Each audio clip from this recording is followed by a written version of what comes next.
Hello everyone, welcome to AKSIS academy daily current affairs. ముందుగా నిన్న ఇచ్చినటువంటి క్వశ్చన్ల ఆన్సర్ కనుక చూస్తే ఇందులో first one, there is no law restricting candidates లేదండి. 1951 రిప్రజెంటేషన్ ఆఫ్ పీపుల్స్ యాక్ట్ ఉంది మనకి. ఇప్పుడు 2 కాన్స్టిట్యుయెన్సీస్ నుంచి మాత్రమే చేస్తారు, సో కాబట్టి ఇది తప్పు.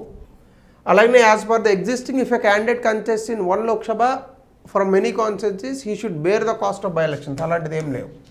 ఇది మాత్రం కరెక్ట్. దాని తర్వాత ఇప్పుడు ఒక వ్యక్తి 2 కాన్స్టిట్యుయెన్సీస్కే రెస్ట్రిక్ట్ చేశాం మనం. So answer is 2 only.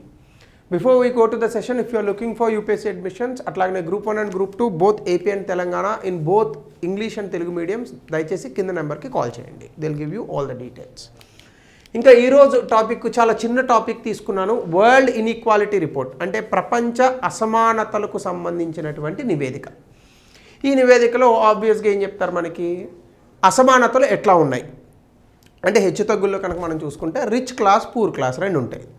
Rich class తక్కువ మంది ఉంటారు కానీ వాళ్ళ దగ్గర సంపద ఎక్కువ ఉంటుంది. పూర్ క్లాస్ ఎక్కువ మంది ఉంటారు కానీ వాళ్ళ దగ్గర సంపాదన తక్కువగా ఉంటుంది.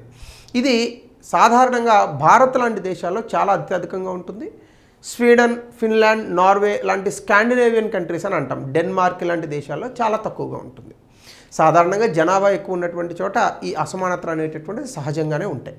సో వీటికి సంబంధించి మన న్యూస్లో ఎందుకు వచ్చిందంటే, 3rd world inequality report 2025 world inequality lab అనేటటువంటి సంస్థ రిలీజ్ చేసింది. ఇందులో గతంతో పోల్చుకుంటే ఇప్పుడు ప్రపంచంలో అత్యధికంగా అసమానతలు అనేటటువంటివి పెరిగాయి. ముఖ్యంగా ఇన్కమ్ అండ్ వెల్త్ డైమెన్షన్స్, అంటే మనకు వచ్చేటటువంటి ఆదాయము, మన దగ్గర ఉన్నటువంటి సంపద, రెండింటికి తేడా ఉంది. చాలామంది ఇన్కమ్, వెల్త్ 2 ఒకటి అనుకుంటారు. ఇన్కమ్ అంటే మీకు నెల నెల ఎంత ఆదాయం వస్తుంది, అది ఇన్కమ్. వెల్త్ అంటే మీరు ఏ పని చేయకుండా కూర్చుంటే ఎన్ని రోజులు మీ దగ్గర ఉన్నటువంటి సంపద మిమ్మల్ని కాపాడుతుంది. ఉదాహరణకి మీరు నెలకు 1,00,000 రూపాయలు ఖర్చు పెడుతున్నారు అనుకోండి, మీ దగ్గర 100 లక్షల రూపాయలు ఉందనుకోండి, అంటే మీ దగ్గర వెల్త్ ఎంత ఉంది అంటే 100 నెలలకు సరిపడా వెళ్తుంది. అంటే మీరు 100 నెలలు ఏం చేయకపోయినా అంటే ఒక 8 సంవత్సరాలు మీరు హాయిగా కూర్చొని తినచ్చు. దీన్ని వెల్త్ అంటారు. ఇది కూడబెట్టడానికి మనం రకరకాల పనులు చేస్తూ ఉంటాం.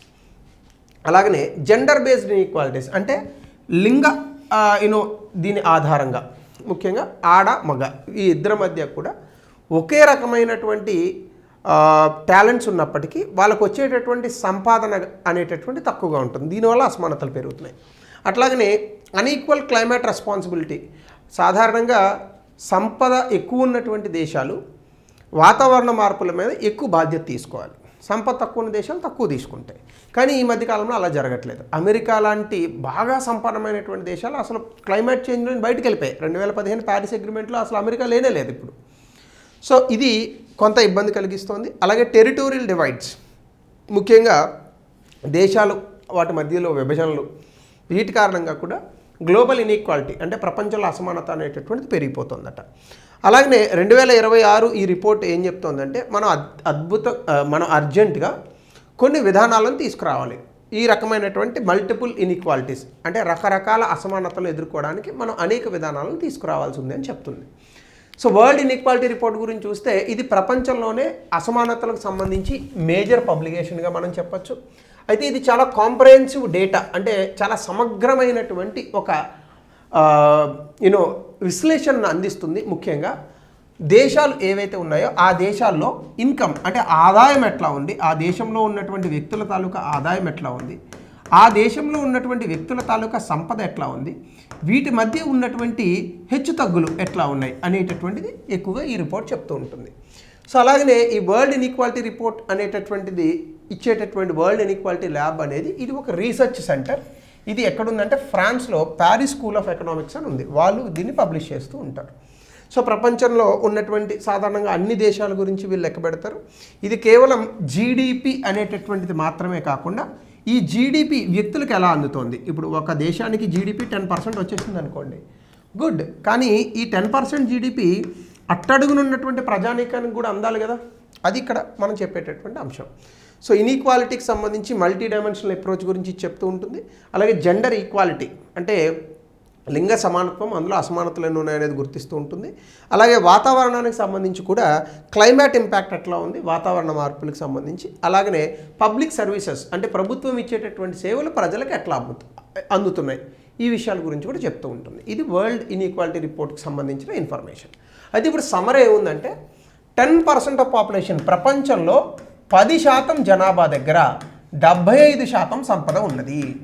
అలాగనే ఈ top 10% responsible for capital linked emissions. ఈ టాప్ 10% అంటే ఎవరైతే ఈ టాప్ 10% సంపన్నులు ఉన్నారో ప్రపంచంలో వాతావరణ మార్పులు రావడానికి సమానమైనటువంటి కార్బన్ ఉద్గారాలను వీళ్ళే రిలీజ్ చేస్తున్నారు.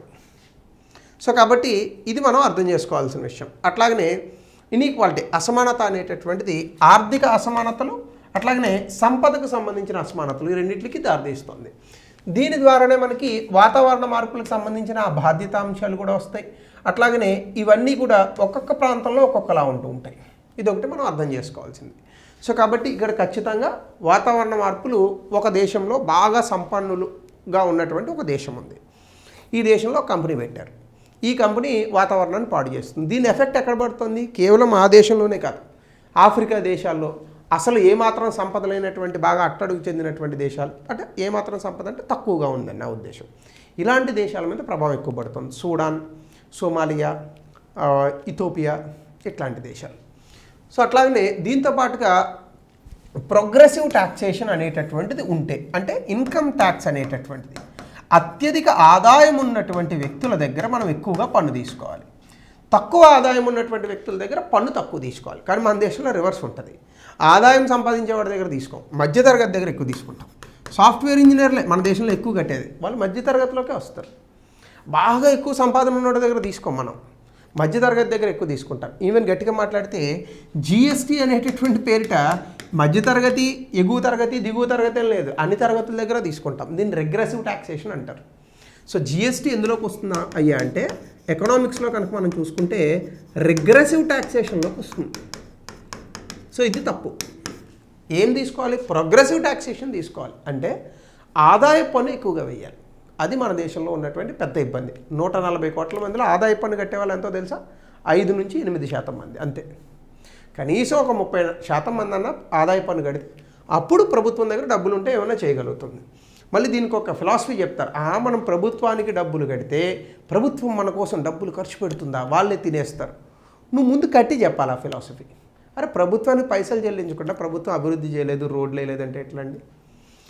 సో అట్లాగనే జెండర్ ఈక్వల్ పాలసీస్ గురించి కూడా చెప్తుంది. అంటే ఆడ మగ అనేటటువంటి భేదం ఆర్థిక వ్యవస్థలో మనం చూపించకూడదు. అట్లాగనే ప్రపంచవ్యాప్తంగా ఆర్థికపరమైనటువంటి సంస్కరణ తీసుకురావాలి. దాని ద్వారానే మనం సమానమైనటువంటి సొసైటీస్ని మనం తీసుకురాగలం. సో వరల్డ్ ఇన్ఈక్వాలిటీ రిపోర్ట్ కనుక మనం చూస్తే ఎక్స్ట్రీమ్ వెల్త్ కాన్సన్ట్రేషన్ 10% మంది దగ్గర, ఇందాక చెప్పినట్టుగా 75% సంపద ఉన్నది. కింద ఉన్నటువంటి అంటే అట్టడుగు 50% మంది దగ్గర కేవలం 2% సంపద మాత్రమే ఉన్నది. అంటే 50% వ్యక్తుల దగ్గర కేవలం 2% సంపద మాత్రమే ఉన్నది. సో ప్రపంచవ్యాప్తంగా ఉన్నటువంటి 60,000 సంపన్నులు, లక్షాధికారులు, కోటీశ్వరులు ఎవరైతే ఉన్నారో వీళ్ళు 3 times more wealth than half of the humanity combined. అంటే ప్రపంచంలో ఉన్నటువంటి 60,000 మంది లక్షాధికారులు, కోటీశ్వరులు అనుకోండి, లక్షాధికారులు కూడా కాదు, 60,000 మంది కోటీశ్వరులు ప్రపంచంలో ఉన్నటువంటి మొత్తం జనాభాలో సగం, అంటే 400 కోట్ల మంది ఎవరైతే ఉన్నారో వీళ్ళకన్నా 3 రెట్లు అత్యధిక సంపాదనను కలిగి ఉన్నారు. ఎంత దారుణమో చూడండి. అలాగే ఇటీవల కాలంలో 1995లో వీళ్ళ యొక్క షేర్ 4% ఉంటే ఇప్పుడు అది 6%కి పెరిగింది. So again rich is getting richer, poor is getting poorer. So ప్రభుత్వం ఖచ్చితంగా దీని మీద ఏదన్నా ప్రోగ్రెసివ్ టాక్సేషన్ చేయాలి. అది గతంలో ఇంకా ఇట్లుండేది. బోటమ్ 50% దగ్గర 8% వెళ్తుండేది, ఇప్పుడు అది 2%కి తగ్గిపోయింది. మిడిల్ దగ్గర 38% ఉండేది, అది 23%కి తగ్గిపోయింది. టాప్ 10% దగ్గర 53% ఉండేది, ఇప్పుడు అది 75%కి పెరిగింది. అంటే ప్రపంచంలో కంపెనీలు బాగుపడుతున్నాయి, వ్యాపారస్తులు బాగుపడుతున్నారు, సామాన్య ప్రజానికం ఇబ్బంది పడుతుంది. హ్యూమన్ క్యాపిటల్లో చూస్తే sub Saharan Africa average education spending 220 యూరోలు. అదే యూరోప్లో ఆఫ్రికాలో 220 యూరోలు ఖర్చు పెడుతుంటే అదే యూరోప్లో 7,430 యూరోలు ఖర్చు పెడుతున్నారు. దేనికి? ఎడ్యుకేషన్కి. అదే నార్త్ అమెరికా, ఓషనియా అంటే అక్కడ ఉన్నటువంటి కొన్ని ఇతర దేశాలు 9,000 ఖర్చు పెడుతున్నారు. సబ్ సహారన్ ఆఫ్రికా కన్నా ఇది 40 రెట్లు తక్కువ. అంటే సబ్సాహారన్ ఆఫ్రికాతో పోస్తే 40 రెట్లు ఎక్కువ, ఇక్కడ 40 రెట్లు తక్కువ.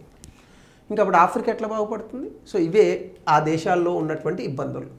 క్లైమాటిక్ ఇన్ఈక్వాలిటీ అంటే 10% సంపన్నులు ప్రపంచంలో 77% కార్బన్ ఉద్గారాలను రిలీజ్ చేస్తున్నారు.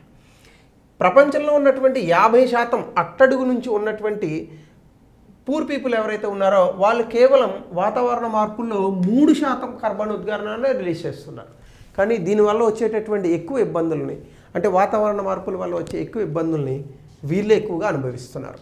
సో లో ఇన్కమ్ పాపులేషన్స్ తక్కువ కార్బన్ ఉద్గారం రిలీజ్ చేస్తున్నారు, కానీ ఎక్కువ ఇబ్బంది వాళ్ళకి జరుగుతుంది. సో కాబట్టి ఇక్కడ రీసోర్సెస్ అంటే వనరుల వాడకం అనేటటువంటిది మనం కొంచెం ఇబ్బంది పెడుతున్నాం. జెండర్ ఇన్ఈక్వాలిటీ, ఉమెన్ పర్ వీక్కి అంటే ఒక వారానికి ఆన్ అండ్ యావరేజ్ 53 గంటలు పనిచేస్తున్నారు. అదే సమయంలో మెన్ 43 గంటలు, అంటే ఆడవాళ్ళు మగవాళ్ళ కన్నా 10 గంటలు ఎక్కువగా పనిచేస్తున్నారు. అలాగే ముఖ్యంగా ఆడవాళ్ళు అన్పెయిడ్ వర్క్ అంటే ఇంట్లో హౌస్ చోర్స్ ఉంటాయి కదా, వాళ్ళు ఎక్కువగా పనిచేస్తున్నారు. So women earn 61% of men work hours. అంటే ఏంటి, మగవాళ్ళు సంపాదించేటటువంటి ఆదాయంలో ఆడవాళ్ళు అదే పని చేసిన 61% మాత్రమే వాళ్ళు డబ్బును సంపాదిస్తున్నారు. అన్పెయిడ్ లేబర్లో కూడా మీరు చూస్తే ఉమెన్ ఎర్నింగ్స్ 32% తగ్గిపోయాయి in compares to men work. ఇది గ్లోబల్ జెండర్ ఇన్ఈక్వాలిటీ. అట్లనే regional income inequality. Average daily income north అమెరికాలో ఓషనియాలో పనిచేస్తే ఒక రోజుకి 125 యూరోలు, అదే సబ్సాహారన్ ఆఫ్రికాలో పనిచేస్తే కేవలం 10 యూరోలు. అంటే దాని అర్థం ఏంటి, 13 రెట్లు తేడా ఉంది. అలాగే top 10% by bottom 10% income ratio చూస్తే చాలా సివియర్ ఇన్ఈక్వాలిటీ ఉంది. అంటే ముఖ్యంగా ప్రపంచంలో అత్యంత దారిద్ర్యంలో ఉన్నటువంటి ఖండం ఏది, ఆఫ్రికా. దీని తర్వాత ఏది, ఆసియా. ప్రపంచంలో అత్యంత రిచెస్ట్ ఏది, అమెరికా, ముఖ్యంగా నార్త్ అమెరికా. దాని తర్వాత ఏది, యూరోప్. ఇది మనం గుర్తుపెట్టుకోవాల్సినటువంటి అంశం. సో దానికి సంబంధించి రెడ్ అంటే దరిద్రం అని. సో ఎక్కడున్నాం చూడండి, ఇది red, Mexico red, Africa sub Saharan Africa red. ఇదన్నీ కూడా ఆ దుబాయ్, ఈ దిక్మాల దేశాలు, దుబాయ్ పైన ఉంటుంది, ఇంక ఇవి వేరే దేశాలు, అవి రెడ్. సో రెడ్ కన్నా కొంచెం బెటరు ఇండియా, ఇవి. పాకిస్తాన్ మనకన్నా బెటర్గా ఉంది చూడండి. ఇవన్నీ మనం గుర్తుపెట్టుకోవాల్సినటువంటి అంశాలు. గ్లోబల్ ఫినాన్షియల్ సిస్టంలో చూస్తే annual net finance transfer equal to 1% of global GDP. అంటే there is an annual net financial transfer equal to 1% of GDP. అంటే ఫినాన్షియల్ సిస్టంలో, ఆర్థిక వ్యవస్థలో ఉన్నటువంటి అసమానతలు. సో అంటే 3 times larger than total global development aid. మనం ప్రపంచంలో ఇచ్చేటటువంటి, ప్రపంచానికి మనం ఇచ్చేటటువంటి అభివృద్ధికి కావాల్సినటువంటి సహాయం ఏదైతే ఉందో ఇది కూడా పెద్దగా మనం ఏం ట్రాన్స్ఫర్ కావట్లా. అంటే అభివృద్ధి చెందినటువంటి వ్యక్తులు, అభివృద్ధి చెందుతున్న వ్యక్తులకు పెద్దగా డబ్బులు అయ్యి ఏమి ఇవ్వట్లేదు. సో వరల్డ్ ఇన్ఈక్వాలిటీ రిపోర్ట్ చెప్పేటటువంటి అంశం. ఇంకా ఫైనల్ థింగ్ ఏంటంటే ఇన్కమ్ ఇన్ఈక్వాలిటీ. టాప్ 10% ఎర్నర్స్ ఎవరైతే ఉన్నారో దాదాపుగా జాతీయ ఆదాయంలో 10% ఉన్నటువంటి వ్యక్తులు జాతీయ ఆదాయంలో 58% ఆదాయాన్ని నొక్కేస్తున్నారు. అదే బోటం 50%, చివరిలో ఉన్నటువంటి 50% వాళ్ళకి కేవలం 15% ఆదాయం మాత్రమే దక్కుతుంది. అలాగే వెల్త్, సంపద, ఆల్రెడీ మనం ఇందాక మాట్లాడుకున్నాం. రిచెస్ట్ 10% 65% జాతి తాలూకా సంపదలో భాగస్వాములుగా ఉన్నారు. టాప్ 1% అంటే ఒక దేశంలో 1% మంది వ్యక్తుల దగ్గర ఆ దేశంలో ఉన్నటువంటి 40% సంపద అనేటటువంటిది ఉన్నది. Female force labour participation rate అంటే పనిచేసే వ్యక్తుల్లో ఆడవాళ్ళ యొక్క సంఖ్య కేవలం 15.7% మాత్రమే ఉంటుంది. అలాగే యావరేజ్ ప్రాస్పరిటీ కనుక మనం చూస్తే average annual income per capita, తలసరి ఆదాయం అనేటటువంటిది 6,200 పీపీపీ, యావరేజ్ వెల్త్ 28,000 పీపీపీ, చాలా తక్కువగా ఉంటుంది. సో ఇవి ప్రపంచవ్యాప్తంగా ఉన్నటువంటి అసమానతలు. ఇందులో భారతదేశం చాలా ఇబ్బందికరమైనటువంటి పరిస్థితుల్లో కూడా ఉన్నది. ఇది మనం గుర్తుపెట్టుకోవాలి. దీనికి రిలేటెడ్గా ఒక ప్రశ్న దయచేసి కమెంట్ సెక్షన్లో తెలపండి. భారతదేశంలో ఉన్నటువంటి ఈ అసమానతలకు కారణాలు ఏంటి? ప్రభుత్వం చేస్తున్నటువంటి తప్పిదాలా, ప్రజలు చేస్తున్నటువంటి తప్పిదాలా, పన్నులు కట్టకపోవడమా? ఇది కూడా మీ కమెంట్ సెక్షన్లో తెలపండి. అట్లాగనే దీనికి సంబంధించి ఒక ప్రశ్న, దయచేసి దీన్ని 200 పదాల్లో రాయండి. సండే కాబట్టి మరీ ఎక్కువ చెప్తే తిట్టుకుంటారు. Thank you. Will meet tomorrow.